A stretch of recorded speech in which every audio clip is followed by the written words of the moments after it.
I welcome the Prime Minister's latest U-turn. I feel like I say that every week.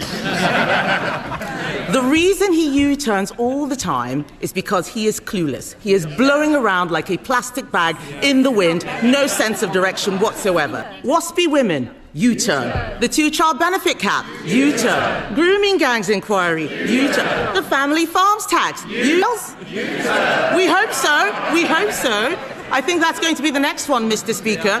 Week after week, these poor people sitting behind him have to defend the indefensible. Only one of his cabinet ministers told a journalist to come to the conclusion it's worth rolling the dice on a new leader. They're right, aren't they? What's your take on this heated exchange? Who made the strongest argument? Drop your thoughts in the comments and join the debate below. Mr. Speaker, here's the difference. I changed my party, and that's why we stand here with a majority Labour government. She sits there with her party that lost 2/3 of their MPs at the last election. Acton's laundry service for disgraced Tory politicians. To ask his advice, how to change and how to save her party. Please don't tell me she listened to his accountant. Next day, 23rd former Tory MP to do so. I don't know which is more pitiful, the flood of former Tory MPs deserting her sinking ship, or the Reform Party so This wasn't just another routine exchange in Parliament. This was Kevin Benn systematically turning the Prime Minister's entire record into a live public indictment on the floor of the House. Because once you start listing U-turn after U-turn out loud, it stops looking like flexibility in leadership and starts looking like something far more damaging: political instability at the core of government decision-making. Winterfield allowance, U-turn. Waspy women, U-turn. Two-child benefit cap, U-turn. Grooming gangs inquiry, U-turn. Family farms tax, U-turn. Digital ID, U-turn. Jury trials, U-turn. And the way it was delivered mattered just as much as what was being said. It wasn't a casual mention. It was repetition. It was rhythm.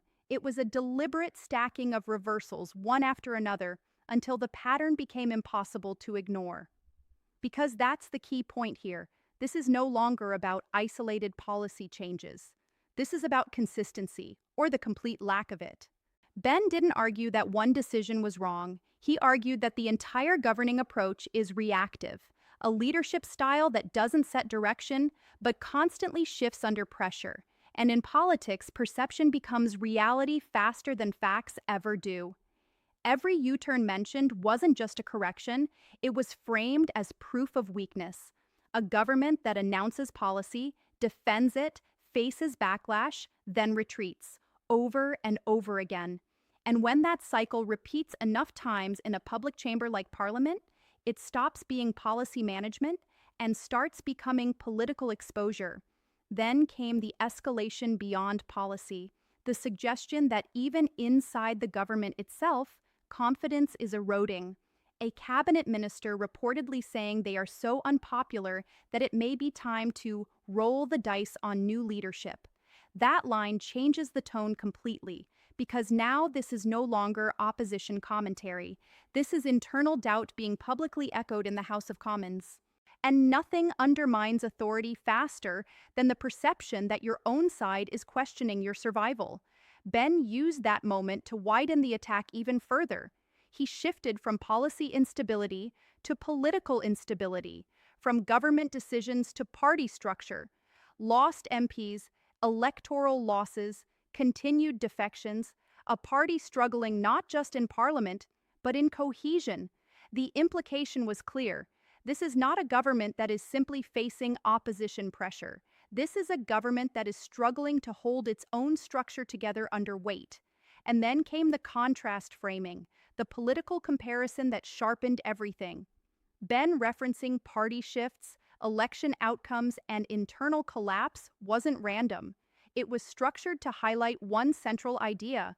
Leadership is being judged not just on what it says, but on what it retains. Control, loyalty, and direction all become part of the same argument. Because in moments like this, Parliament stops being about individual policies and becomes about narrative control. And the narrative being pushed here was simple but damaging. This is not a stable leadership cycle.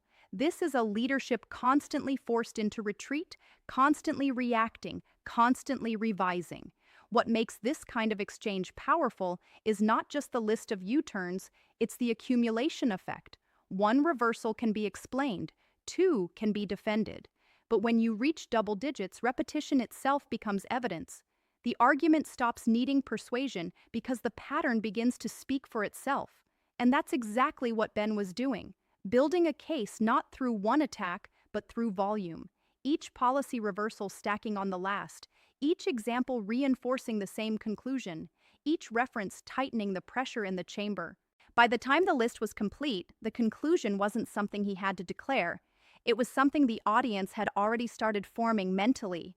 Because politics at this level is not just about decisions, it's about perception of control. And what was being painted here was a leadership constantly adjusting under pressure rather than setting it. The most politically damaging part of the entire exchange is not even the criticism itself. It's the absence of a counter-narrative strong enough to disrupt the pattern being presented. Once repetition takes hold in a debate like this, it becomes difficult to escape its framing. Every additional example doesn't add new information. It reinforces the same storyline.